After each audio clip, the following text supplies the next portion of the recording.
નમસ્કાર, જય દ્વારકાધીશ.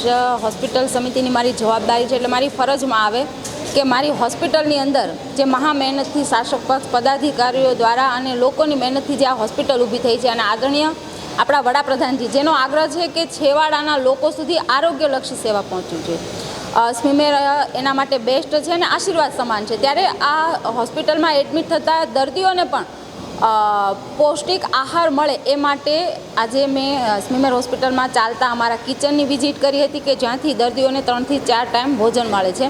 ડેઈલીના 30 રૂપિયા હોય છે ને એની અંદર એને 3 થી 4 ટાઈમ ભોજન મળતું હોય છે. તો આજે મેં વિઝિટ કરી તો એમાં એક લીલું સબ્જી હતું, એક મિક્સ કઠોળ, સબ્જી, રોટી, દાળ, ભાત, શાક, રોટલી અને સેલેડ.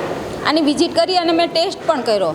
તો ઓલ ઓવર સારું છે, પણ અમારી ક્યાંય ને ક્યાંય લાગણી અમારી પદાધિકારીઓની, શાસક પક્ષને, અહીં અમારો જે સ્ટાફ છે એની એવી છે કે ભાઈ કિચન ખૂબ સારું મોટું ડેવલપ થાય અને અહીંથી ટ્રોલી દ્વારા અમે દર્દીઓ સુધી જે ભોજન પહોંચાડીએ છીએ એ અહીંથી પેકિંગ થાય અને હાઇજેનિક રીતે દર્દીઓ સુધી પહોંચે એના માટે પણ અમે કામ કરી રહ્યા છીએ. ખૂબ સારું અહીંયા કોલ્ડ સ્ટોરેજ બને કે જેની અંદર અમારું અનાજ, કઠોળ, શાકભાજી સચવાઈ રહે, આના માટેની પણ અમારી તૈયારી છે. અને ખૂબ સારું એક 3 સ્ટાર 5 સ્ટાર જેવું કિચન બને. અને જાણીએ છીએ કે જે દવા જેટલી અગત્યની છે એટલું પણ આહાર પણ જરૂરી છે, એટલે આહારનું પણ પૂરતી કાળજી લેવાય છે, પણ વિશેષ કાળજી લઈ અને ઝડપથી દર્દી સાજો થાય એના માટે અમે ખૂબ સરસ કામગીરી કરી રહ્યા છીએ કે ઝડપથી હાઇજેનિક અમારું કિચન બને. પ્લેટથી માંડીને ખૂબ સારું સેફ હોય, એમાં ટીમ હોય, ડૉક્ટર હોય, ડાયટિશિયન હોય, ન્યુટ્રિશિયન હોય, આવું અમે કામ કરીએ છીએ જેનો ઝડપથી અહીં એડમિટ દર્દીઓને લાભ મળશે. હાલમાં જે મેં વિઝિટ કરી છે, નાના મોટા અમુક મારા ધ્યાન પર મુદ્દાઓ પણ આવ્યા છે, એ ઝડપથી એનો સુધારો થાય એની પણ મેં સ્ટાફને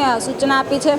એટલે ક્યાંય ને ક્યાંય આશા છે કે જે આદરણીય વડાપ્રધાન અને અમારા પ્રદેશ અધ્યક્ષ જે આરોગ્યલક્ષી સેવા દર્દીઓ અને છેવાડાના લોકો સુધી પહોંચે એનામાં અમે ઝડપથી સફળ થાય અને થઈ જ રહ્યા છે, પણ ખૂબ આધુનિક સુવિધા મળે એના માટે અમે ઝડપથી કામ કરી રહ્યા છીએ.